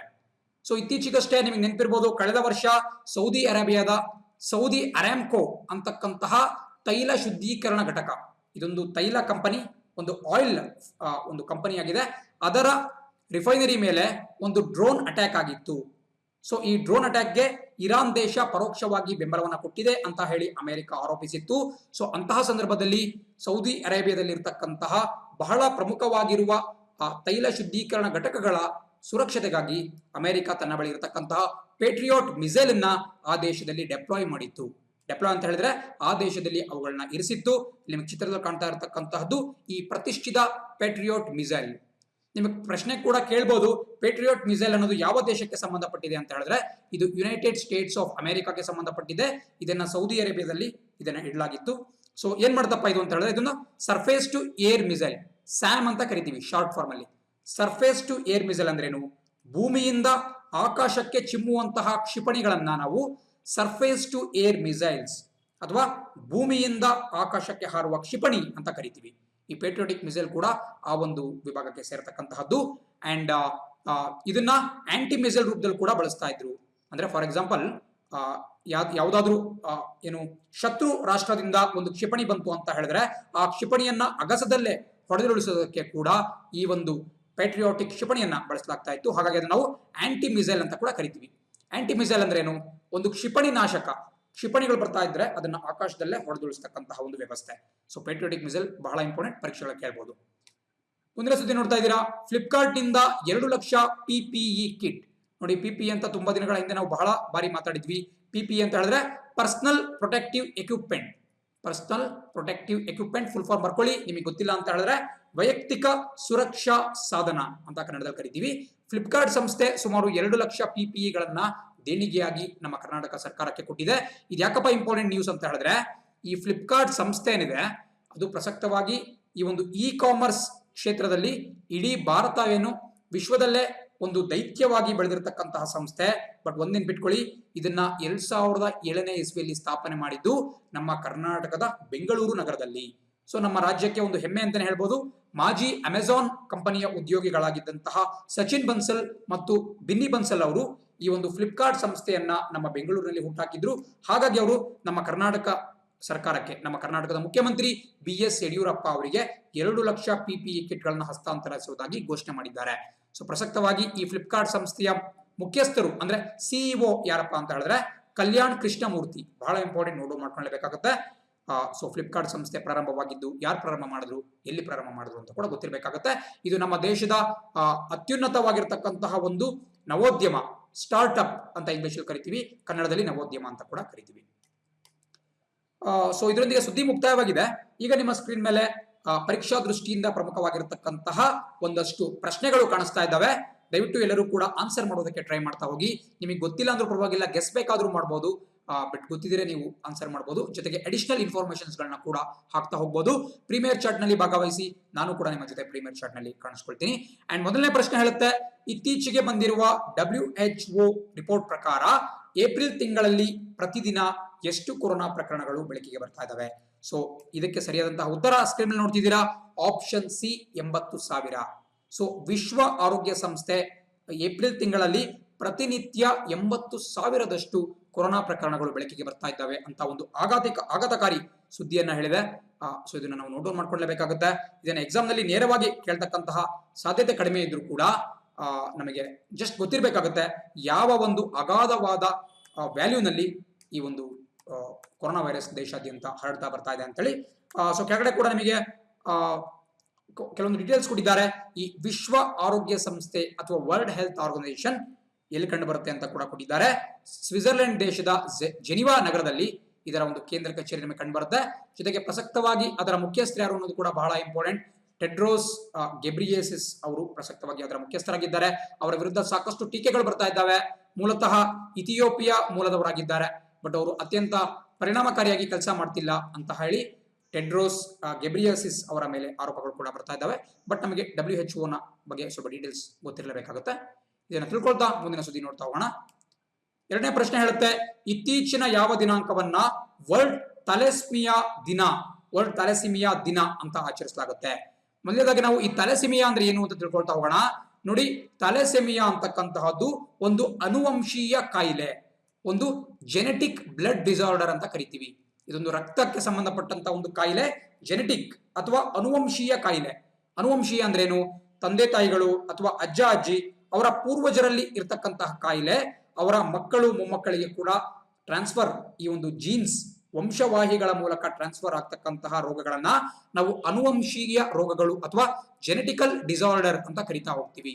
ಸೊ ಈ ಥಾಲೆಸೀಮಿಯಾ ಕೂಡ ಈ ಒಂದು ಜೆನೆಟಿಕ್ ಡಿಸಾರ್ಡರ್ಗೆ ಒಂದು ಉತ್ತಮವಾದಂತಹ ಉದಾಹರಣೆ ಆಗಿದೆ. ಇದ್ರಲ್ಲಿ ಏನಾಗುತ್ತಪ್ಪ, ಮೂಲಭೂತವಾಗಿ ಒಬ್ಬ ವ್ಯಕ್ತಿಯ ದೇಹದಲ್ಲಿ ಇರ್ತಕ್ಕಂತಹ ಕೆಂಪು ರಕ್ತ ಕಣಗಳು, ನಾವೇನು ಇಂಗ್ಲಿಷ್ ನಲ್ಲಿ ರೆಡ್ ಬ್ಲಡ್ ಸೆಲ್ಸ್ ಅಂತ ಕರಿತೀವಿ, ಅವುಗಳ ಸಂಖ್ಯೆ ಗಣನೀಯವಾಗಿ ಕುಸಿತಾ ಹೋಗುತ್ತೆ. Red blood cells. So red blood cells ಗಳ ಸಂಖ್ಯೆ ಕಮ್ಮಿ ಆಯಿತು ಅಂತ ಹೇಳಿದ್ರೆ ವ್ಯಕ್ತಿಯಲ್ಲಿ ರಕ್ತಹೀನತೆಯಂತಹ ಲಕ್ಷಣಗಳು ಕಾಣಿಸ್ಕೊಳ್ತಾ ಹೋಗ್ತವೆ. ಸೊ ಇದು ಪೂರ್ವಜರಿಂದ ಮಕ್ಕಳಿಗೆ ಇದು ಇನ್ಹೆರಿಟ್ ಆಗ್ತಾ ಹೋಗುತ್ತೆ. ಸೊ ಹಾಗಾಗಿ ಇದನ್ನ ಥಾಲೆಸೀಮಿಯಾ ಅನ್ನುವಂತಹ ಒಂದು ಡಿಸೀಸ್. ಸೊ ಪ್ರತಿ ವರ್ಷ ಇದರ ಕುರಿತಾಗಿ ಜಾಗೃತಿಯನ್ನು ಮೂಡಿಸುವ ಉದ್ದೇಶದಿಂದ ಪ್ರತಿ ವರ್ಷ ಕೂಡ ಈ ವರ್ಲ್ಡ್ ಥಾಲೆಸೀಮಿಯಾ ಡೇ ಅಂತ ಆಚರಣೆ ಮಾಡಲಾಗುತ್ತೆ. ಅದಕ್ಕೆ ಸರಿಯಾದಂತಹ ಉತ್ತರ ಯಾವುದಪ್ಪ ಅಂತ ಹೇಳಿದ್ರೆ ಆಪ್ಷನ್ ಬಿ, May 8. ಪ್ರತಿ ವರ್ಷ May 8ನೇ ತಾರೀಕು ಈ ವರ್ಲ್ಡ್ ಥಾಲೆಸೀಮಿಯಾ ದಿನವನ್ನು ಆಚರಣೆ ಮಾಡಲಾಗುತ್ತೆ. ರೋಗದ ಲಕ್ಷಣಗಳನ್ನ ತಿಳಿಸಲು ಮತ್ತು ಜಾಗೃತಿ ಮೂಡಿಸಲು ಇದನ್ನ ಮಾಡಲಾಗುತ್ತೆ. ಇದನ್ನ 1994ರಂದು 4ನೇ ಇಸ್ವಿಯಲ್ಲಿ ಇದನ್ನ ಮೊದಲ ಬಾರಿಗೆ ಪ್ರಾರಂಭ ಮಾಡಿದ್ರು. ಅಂಡ್ ಜೊತೆಗೆ ಕೆಳಗಡೆ ವಿಶ್ವ ರೆಡ್ ಕ್ರಾಸ್ ದಿನ, ವರ್ಲ್ಡ್ ರೆಡ್ ಕ್ರಾಸ್ ಡೇ ಅನ್ನು ಕೂಡ May 8ನೇ ತಾರೀಕು ಆಚರಣೆ ಮಾಡಲಾಗುತ್ತೆ. ಅದೇ ದಿನ ವರ್ಲ್ಡ್ ಥಾಲೆಸೀಮಿಯಾ ದಿನ ಕೂಡ ಆಚರಣೆ ಮಾಡಲಾಗುತ್ತೆ. ಸೊ ಮುಂದಿನ ಪ್ರಶ್ನೆ ನೋಡ್ತಾ ಇದ್ದೀರಾ, ಆಯುಷ್ ಸಂಜೀವಿನಿ ಎಂಬ ಆಪ್ ಅನ್ನ ಯಾರು ಆರಂಭಿಸಿದರು, ಅಂದ್ರೆ ಯಾರು ಚಾಲನೆ ಕೊಟ್ಟರು ಅಂತ ಕೇಳ್ತಿದ್ದಾರೆ. ಮೂಲತಃವಾಗಿ ಆಯುಷ್ ಸಂಜೀವಿನಿ ಅಂತಕ್ಕಂತಹದ್ದು ನಮ್ಮ ಕೇಂದ್ರ ಸರ್ಕಾರದ ಒಂದು ಅಪ್ಲಿಕೇಶನ್ ಆಗಿದೆ. ಸೊ ಇದ್ರ ಬಗ್ಗೆ ಸ್ವಲ್ಪ ಡೀಟೇಲ್ಸ್ ತಿಳ್ಕೊಳ್ಳೋದಾದ್ರೆ ನೋಡಿ, ನಮ್ಮ ಕೇಂದ್ರ ಸರ್ಕಾರದಲ್ಲಿ ಆಯುಷ್ ಅನ್ನುವಂತಹ ಒಂದು ಡಿಪಾರ್ಟ್ಮೆಂಟ್ ಬರುತ್ತೆ, ಒಂದು ಇಲಾಖೆ ಬರುತ್ತೆ. ಆಯುಷ್ ಸಚಿವಾಲಯ ಅಂದ್ರೆ ಏನು? ಸೊ ಇದರ ಫುಲ್ ಫಾರ್ಮ್ ಬಹಳ ಜನ ಗೊತ್ತಿಲ್ಲ. ಆಯುಷ್ ಅನ್ನುವುದಕ್ಕೆ ಒಂದು ಫುಲ್ ಫಾರ್ಮ್ ಇದೆ ಅಂತ ಹೇಳಿ ಇವಾಗ ತಿಳ್ಕೊಳ್ತಾ ಹೋಗೋಣ. ಆಯುಷ್ ಅಂತ ಹೇಳಿದ್ರೆ ಎ ಅಂದ್ರೆ ಆಯುರ್ವೇದಿಕ್, ವೈ ಅಂದ್ರೆ ಯೋಗ ಅಂಡ್ ನ್ಯಾಚುರೋಪತಿ, ಯು ಅಂದ್ರೆ ಯುನಾನಿ, ಎಸ್ ಅಂತ ಹೇಳಿದ್ರೆ ಸಿದ್ಧ, ಹೆಚ್ ಅಂತ ಹೇಳಿದ್ರೆ ಹೋಮಿಯೋಪತಿ. ನೋಡಿ, ಆಯುಷ್ನ ಫುಲ್ ಫಾರ್ಮ್ ಬಹಳ ಇಂಪಾರ್ಟೆಂಟ್ ಆಗುತ್ತೆ. ಮತ್ತೊಮ್ಮೆ ನಾನು ರಿಪೀಟ್ ಮಾಡ್ತೀನಿ, ಬೇಕಾದ್ರೆ ವಿಡಿಯೋವನ್ನ ಪಾಸ್ ಮಾಡ್ಬಿಟ್ಟು ನಿಮ್ಮ ನೋಟ್ಬುಕ್ ಅಲ್ಲಿ ನೋಟ್ ಡೌನ್ ಮಾಡ್ಕೊಳ್ತಾ ಹೋಗಿ. ಬಹಳ ಜನಕ್ಕೆ ಇದರ ಒಂದು ಮೀನಿಂಗ್ ಫುಲ್ ಫಾರ್ಮ್ ಗೊತ್ತಿರಲ್ಲ. ಸೊ ನಾನು ಆಗ್ಲೇ ಹೇಳ್ದಂಗೆ ಎ ಅಂದ್ರೆ ಆಯುರ್ವೇದಿಕ್, ವೈ ಅಂದ್ರೆ ಯೋಗ ಅಂಡ್ ನ್ಯಾಚುರೋಪತಿ, ಯು ಅಂದ್ರೆ ಯುನಾನಿ, ಎಸ್ ಅಂದ್ರೆ ಸಿದ್ಧ ಮತ್ತು ಹೆಚ್ ಅಂದ್ರೆ ಹೋಮಿಯೋಪತಿ. ಇಷ್ಟನ್ನ ಸೇರಿಸ್ಬಿಟ್ಟು ಆಯುಷ್ ಮಂತ್ರಾಲಯ, ಆಯುಷ್ ಸಚಿವಾಲಯವನ್ನ ಪ್ರಾರಂಭ ಮಾಡಿದ್ದಾರೆ. ಮುಂಚೆನೆ ಬಹಳ ಕಾಲದಿಂದ ಕೂಡ ಅದು ಅಸ್ತಿತ್ವದಲ್ಲಿದೆ. ಸೊ ಆಯುಷ್ ಅಂದ್ರೆ ನಮ್ಮ ಸಾಂಪ್ರದಾಯಿಕ ಚಿಕಿತ್ಸಾ ಪದ್ಧತಿಯನ್ನ ನಾವು ಆಯುಷ್ ಅಂತ ಕರಿಬಹುದು. ನಮ್ಮ ದೇಶೀಯವಾಗಿ ಸಾಂಪ್ರದಾಯಿಕ ಟ್ರೆಡಿಷನಲ್ ಆಗಿ ಏನು ಚಿಕಿತ್ಸಾ ಪದ್ಧತಿಗಳನ್ನ ಅನುಸರಿಸ್ತಾ ಇದ್ರು ಅದನ್ನ ನಾವು ಆಯುಷ್ ಅಂತ ಕರಿಬಹುದು. ಸೊ ಈ ಆಯುಷ್ ಸಂಬಂಧಪಟ್ಟಂತ ಚಿಕಿತ್ಸೆಗಳ ಮತ್ತು ಔಷಧಿಗಳ ವಿವರ ಕೊಡುವ ಉದ್ದೇಶದಿಂದ ಆಯುಷ್ ಸಂಜೀವಿನಿ ಮೊಬೈಲ್ ಅಪ್ಲಿಕೇಶನ್ ಅನ್ನ ನಮ್ಮ ಕೇಂದ್ರ ಸರ್ಕಾರ ಜಾರಿ ಮಾಡಿದೆ. ಅದನ್ನ ಪ್ರಾರಂಭ ಮಾಡಿರ್ತಕ್ಕಂತಹದ್ದು ಯಾರಪ್ಪ ಅಂತ ಹೇಳಿದ್ರೆ ನಮ್ಮ ಕೇಂದ್ರದ ಪ್ರಸಕ್ತ ಆರೋಗ್ಯ ಸಚಿವರಾಗಿರ್ತಕ್ಕಂತಹ ಡಾಕ್ಟರ್ ಹರ್ಷವರ್ಧನ್ ಅವರು. ಆಪ್ಷನ್ ಬಿ ಡಾಕ್ಟರ್ ಹರ್ಷವರ್ಧನ್ ಸರಿಯಾದಂತಹ ಉತ್ತರ ಆಗಿದೆ. ಇದನ್ನ ಕೋವಿಡ್ ದೃಷ್ಟಿಯಿಂದ ಮಾಡಿದ್ದಾರೆ. ಇದಕ್ಕೆ ಸಂಬಂಧಪಟ್ಟಂತ ಔಷಧಿ ಮತ್ತು ಚಿಕಿತ್ಸೆಗಳನ್ನ ಆಯುಷ್ ಸಂಜೀವಿನಿ ಆಪ್ ಒಳಗೊಂಡಿರುತ್ತೆ. 4ನೇ ಪ್ರಶ್ನೆ ನೋಡ್ತಾ ಇದ್ದೀರಾ. ಇತ್ತೀಚೆಗೆ IIT ದೆಹಲಿಯ ಸ್ಟಾರ್ಟ್ ಅಪ್, ಅದು ತಪ್ಪಾಗಿದೆ ಸ್ವಲ್ಪ, ಸ್ಟ್ರೇಟ್ ಅಪ್ ಅಲ್ಲ ಸ್ಟಾರ್ಟ್ ಅಪ್. ಸೊ IIT ದೆಹಲಿಯ ಸ್ಟಾರ್ಟ್ ಅಪ್ ಯಾವ ಕೊರೋನಾ ಮಾಸ್ಕ್ ಅನ್ನ ಬಳಕೆಗೆ ತಂದಿದೆ? ಅದನ್ನ 50 ಬಾರಿ ವಾಶ್ ಮಾಡಿ ಬಳಸಬಹುದು. ಸೊ ಬಹಳ ಪ್ರಮುಖವಾದಂತಹ ಪ್ರಶ್ನೆ. ಇತ್ತೀಚೆಗಷ್ಟೇ ನಮ್ಮ IIT ಡೆಲ್ಲಿ ಅಂದ್ರೆ Indian institute of technology Delhi, ಇದರ ಒಂದು ಸ್ಟಾರ್ಟ್ ಅಪ್ ಅಥವಾ ನವೋದ್ಯಮ ಒಂದು ವಿನೂತನ ಶೈಲಿಯ ಮಾಸ್ಕ್ ಅನ್ನ ಜಾರಿಗೆ ತಂದಿದ್ದು ಅದನ್ನ 50 ಬಾರಿ ವಾಶ್ ಮಾಡಿಬಿಟ್ಟು ಮರುಬಳಕೆ ಮಾಡಬಹುದು. ಇದರ ಹೆಸರೇನಪ್ಪಾ ಅಂತ ಹೇಳಿದ್ರೆ ಸ್ಕ್ರೀನ್ ಮೇಲೆ ನೋಡ್ತಾ ಇದ್ದೀರಾ, option B N safe. N safe ಅಂತಕ್ಕಂತಹದ್ದು ಇದರ ಒಂದು ಹೆಸರು. ಖಂಡಿತ ಎಕ್ಸಾಮ್ ನಲ್ಲಿ ಕೇಳ್ತಕ್ಕಂತಹ ಸಾಧ್ಯತೆ ಬಹಳ ಇರುತ್ತೆ, ದಯವಿಟ್ಟು ನೋಟ್ ಮಾಡ್ಕೊಳ್ಳಿ. N95 ಅಂತಕ್ಕಂತಹದ್ದು ನಮ್ಮ ಸರ್ಕಾರ ಏನು ಬೇರೆ ಬೇರೆ ಸೇವೆಗಳಿರತಕ್ಕಂತಹ ಈ ಕೊರೋನಾ ವಾರಿಯರ್ಸ್ಗೆ ನೀಡಿದಂತಹ ಒಂದು ಮಾಸ್ಕ್, ಅದರ ಹೆಸರು N95. ದಯವಿಟ್ಟು ಕನ್ಫ್ಯೂಸ್ ಮಾಡ್ಕೋಬೇಡಿ. ಬಟ್ ಡೆಲ್ಲಿಯ ಈ ಒಂದು IIT ಸ್ಟಾರ್ಟ್ ಅಪ್ ಮಾಡಿರತಕ್ಕಂತಹ ಮಾಸ್ಕ್ ನ ಹೆಸರು ಎನ್ ಸೇಫ್. ಬಹಳ ಇಂಪಾರ್ಟೆಂಟ್, ಎನ್ ಸೇಫ್ ಅನ್ನುವಂತಹ ಹೆಸರನ್ನು ನೋಟ್ ಮಾಡ್ಕೊಳ್ಳೇಬೇಕಾಗುತ್ತೆ. ಇಂತಹ ಪ್ರಶ್ನೆಗಳನ್ನೇ ಜಾಸ್ತಿ ಎಕ್ಸಾಮ್ ಗಳಲ್ಲಿ ಕೇಳ್ತಾ ಹೋಗ್ತಾರೆ. ಕೆಳಗಡೆ ಅದರ ಗುಣಲಕ್ಷಣಗಳನ್ನ ಕೂಡ ಕೊಟ್ಟಿದ್ದಾರೆ. ಅದು ಹೈಡ್ರೋಫಿಲಿಕ್, ಜೊತೆಗೆ ಉಸಿರಾಡಲಿಕ್ಕೆ ಸುಲಭವಾಗಿದೆ ಅಂಡ್ ಕೀಟಾಣುಗಳ ವಿರೋಧಿಯಾಗಿದೆ, ಡಿಸ್ಇನ್ಫೆಕ್ಟೆಂಟ್ ಗಳನ್ನ ಕೂಡ ಒಳಗೊಂಡಿರುತ್ತೆ, ಮತ್ತೆ ತೈಲದಿಂದ ಜಲದಿಂದ ರಕ್ಷಣೆ ಮಾಡುತ್ತೆ, ಅಂಡ್ ಜೊತೆಗೆ 50 ಬಾರಿ ವಾಶ್ ಕೂಡ ಮಾಡಬಹುದು. ಹೈಡ್ರೋಫಿಲಿಕ್ ಅಂತ ಹೇಳಿದ್ರೆ ನೀರನ್ನ ಅಟ್ರಾಕ್ಟ್ ಮಾಡುತ್ತೆ. ಸೊ ವಾಶ್ ಅನ್ನ ಕೂಡ ಮಾಡಿದ್ರು ಯಾವುದೇ ಪ್ರಾಬ್ಲಮ್ ಇಲ್ಲ. ಉತ್ತಮವಾದಂತಹ ಒಂದು ಸುದ್ದಿ. 5ನೇ ಪ್ರಶ್ನೆ ಹೇಳುತ್ತೆ, ಇತ್ತೀಚೆಗೆ ಯಾವ ಭಾರತೀಯ ರಾಷ್ಟ್ರಪತಿಯ ಜಯಂತಿಯನ್ನ ಆಚರಿಸಲಾಯಿತು? ಅವರು ಪೋಸ್ಟ್ ಆಫೀಸ್ ಬಿಲ್ 1986 ದ ಪಾಕೆಟ್ ವಿಟೋವನ್ನ ಬಳಸಿದ್ರು. ನೋಡಿ, ನೀವು ನಮ್ಮ ಭಾರತೀಯ ಸಂವಿಧಾನವನ್ನ ನೋಡ್ತಾ ಹೋಗೋದಾದ್ರೆ ನಿಮಗೆ ವಿವಿಧ ರೀತಿಯಾದಂತಹ ವಿಟೋ ಪವರ್ಗಳು ಸಿಗ್ತಾ ಹೋಗ್ತವೆ. ಸೊ ಅದರಲ್ಲಿ ಪ್ರಮುಖವಾದಂತಹ ಒಂದು ವಿಟೋ ಪವರ್ ಪಾಕೆಟ್ ವಿಟೋ ಅಂತ ಹೇಳಿದ್ರೆ ಆ ಒಂದು ಮಸೂದೆಯನ್ನ, ಆ ಒಂದು ಮಸೂದೆ ಬಿಲ್ ಏನಿದೆ ಅದನ್ನ ತೆಗೆದುಕೊಂಡ್ಬಿಟ್ಟು ಪಾಕೆಟ್ ಅಲ್ಲಿ ಇಟ್ಕೊಳ್ಳೋದು, ಅದ್ರ ಬಗ್ಗೆ ಏನು ಡಿಸಿಷನ್ ತೆಗೆದುಕೊಳ್ತಾ ಇರತಕ್ಕಂತಹ ಒಂದು ಅವಕಾಶವನ್ನ ಪಾಕೆಟ್ ವಿಟೋ ಅಂತ ಕರಿತೀವಿ. ಇದನ್ನ ಭಾರತೀಯ ಪ್ರೆಸಿಡೆಂಟ್ ರಾಷ್ಟ್ರಪತಿಗೆ ಕೂಡ ಮಾಡಲಾಗಿದೆ. ಇದನ್ನ ಮೊದಲನೇ ಬಾರಿಗೆ ಇವರು ಪೋಸ್ಟ್ ಆಫೀಸ್ ಬಿಲ್ 1986ರ ಪೋಸ್ಟ್ ಆಫೀಸ್ ಮಸೂದೆಯ ಮೇಲೆ ಗ್ಯಾನಿ ಜೈಲ್ ಸಿಂಗ್ ಅವರು ಪಾಕೆಟ್ ವಿಟೋದ ಬಳಕೆಯನ್ನ ಮಾಡಿದ್ರು. ಸೊ ಸರಿಯಾದಂತಹ ಉತ್ತರ ಗ್ಯಾನಿ ಜೈಲ್ ಸಿಂಗ್ ಆಗಿರುತ್ತೆ. ಆಪ್ಷನ್ ಡಿ ಅವರ ಒಂದು ಜಯಂತಿಯನ್ನ ಇತ್ತೀಚೆಗಷ್ಟೇ ಆಚರಣೆ ಮಾಡಲಾಯಿತು. ಇವರು ಭಾರತದ 7ನೇ ರಾಷ್ಟ್ರಪತಿಯಾಗಿ ಕಾರ್ಯನಿರ್ವಹಿಸಿದ್ರು. ಜೊತೆಗೆ ಪಂಜಾಬ್ನಲ್ಲಿ ಏನು ಖಲಿಸ್ತಾನಿ ಪರ ಭಯೋತ್ಪಾದಕರಿದ್ರು, ಖಲಿಸ್ತಾನ್ ಹೋರಾಟಗಾರರಿದ್ರು, ಅವರ ವಿರುದ್ಧವಾಗಿ ನಡೆದಂತಹ ಆಪರೇಷನ್ ಬ್ಲೂ ಸ್ಟಾರ್ ಸಮಯ, ಇಂದಿರಾ ಗಾಂಧಿ ಅವರು ಪ್ರಧಾನಿಯಾಗಿದ್ರು. ಅಂತಹ ಸಂದರ್ಭದಲ್ಲಿ ಆಪರೇಷನ್ ಬ್ಲೂ ಸ್ಟಾರ್ ಅನ್ನ ಮಾಡಿಬಿಟ್ಟು ಅಮೃತ್ಸರದ ಗೋಲ್ಡನ್ ಟೆಂಪಲ್ ಸ್ವರ್ಣ ಮಂದಿರದೊಳಗೆ ಸೇನೆಯನ್ನು ನುಗ್ಗಿಸಲಾಗುತ್ತೆ. ಆ ಸಂದರ್ಭದಲ್ಲಿ ದೇಶದ ರಾಷ್ಟ್ರಪತಿಯಾಗಿದ್ದವರು ಗ್ಯಾನಿ ಜೈಲ್ ಸಿಂಗ್ ಅವರು. ಜೊತೆಗೆ ಇಂದಿರಾ ಗಾಂಧಿ ಅವರ ಹತ್ಯೆ ಪ್ರಕರಣ ಸಮಯದಲ್ಲೂ ಕೂಡ ಗ್ಯಾನಿ ಜೈಲ್ ಸಿಂಗ್ ಅವರು ಪ್ರಧಾನಮಂತ್ರಿಯಾಗಿದ್ರು. ಸೊ ಇವರು ಯಾಕೆ ಫೇಮಸ್ ಅಪ್ಪ ಅಂತ ಹೇಳಿದ್ರೆ ಪೋಸ್ಟ್ ಆಫೀಸ್ ಬಿಲ್ 1986 ಅನ್ನ ಇವರು ಪಾಕೆಟ್ ವಿಟೋ ಅಧಿಕಾರವನ್ನು ಬಳಸಿಬಿಟ್ಟು ಅದನ್ನ ತಡೆ ಹಿಡಿದಿದ್ರು. ಸೊ ಇವರು ಭಾರತದ 7ನೇ ರಾಷ್ಟ್ರಪತಿಯಾಗಿದ್ರು. ಅವರ ಬಗ್ಗೆ ಡೀಟೇಲ್ಸ್ ಇಂಪಾರ್ಟೆಂಟ್ ಆಗುತ್ತೆ. ಮುಂದಿನ ಪ್ರಶ್ನೆ ನೋಡೋದಾದ್ರೆ, ಯಾವ ರಾಜ್ಯವು ATM ತರಹದ ಮಾಸ್ಕ್ ವೆಂಡಿಂಗ್ ಮಿಷನ್ ಅನ್ನ ಜಾರಿಗೆ ತಂದಿದೆ? ನೋಡಿ, ವೆಂಡಿಂಗ್ ಮಿಷನ್ ಅಂದ್ರೆ ಏನು? ನೀವು ಕೆಲವು ಕಾರ್ಪೊರೇಟ್ ಕಂಪನಿಗಳಲ್ಲಿ ನೋಡೋದಾದ್ರೆ ಈ ಆಹಾರ ಸಾಮಗ್ರಿಗಳು, ತಿಂಡಿ ತಿನಿಸುಗಳು ಮತ್ತೆ ಕೋಲ್ಡ್ ಡ್ರಿಂಕ್ಸ್ ಅನ್ನ ಒಂದು ವೆಂಡಿಂಗ್ ಮಿಷಿನ್ ಮೂಲಕ ಕೊಡಲಾಗುತ್ತೆ. ಅಲ್ಲಿ ನೀವು ಅದಕ್ಕೆ ಸಂಬಂಧಪಟ್ಟಷ್ಟು ಹಣವನ್ನ ಹಾಕಿದ್ರೆ ಆ ಒಂದು ಯಂತ್ರದ ಒಳಗಿನಿಂದ ನಿಮಗೆ ಬೇಕಾದಂತಹ ವಸ್ತು ಬರುತ್ತೆ. ಅದೇ ರೀತಿ ಒಂದು ರಾಜ್ಯ ಇತ್ತೀಚೆಗಷ್ಟೇ ಮಾಸ್ಕ್ ವೆಂಡಿಂಗ್ ಮಿಷಿನ್ ನ ಜಾರಿಗೆ ತಂದಿತ್ತು. ನೀವು ಹಣವನ್ನ ಹಾಕಿದ್ರಿ ಅಂತ ಹೇಳಿದ್ರೆ ಮಾಸ್ಕ್ ಹೊರಗಡೆ ಬರ್ತಾ ಇತ್ತು. ಇದು ಯಾವ ರಾಜ್ಯಪ್ಪ ಅಂತ ಹೇಳಿದ್ರೆ ನಿಮ್ಮ ಸ್ಕ್ರೀನ್ ಮೇಲೆ ನೋಡ್ತಾ ಇದ್ದೀರಾ, ಸರಿಯಾದಂತಹ ಉತ್ತರ Tamil Nadu. So option D Tamil Nadu ಸರಿಯಾದಂತಹ ಉತ್ತರ ಆಗುತ್ತೆ. ಒಂದು ಯಂತ್ರದಲ್ಲಿ ಸುಮಾರು 120 ಮಾಸ್ಕ್ ಗಳನ್ನ ಇಟ್ಟಿರಲಾಗುತ್ತೆ. ₹5 ಹಣವನ್ನ ನೀವು ಪಾವತಿ ಮಾಡದಲ್ಲಿ ನಿಮಗೆ ಮಾಸ್ಕ್ ಸಿಗ್ತಾ ಹೋಗುತ್ತೆ.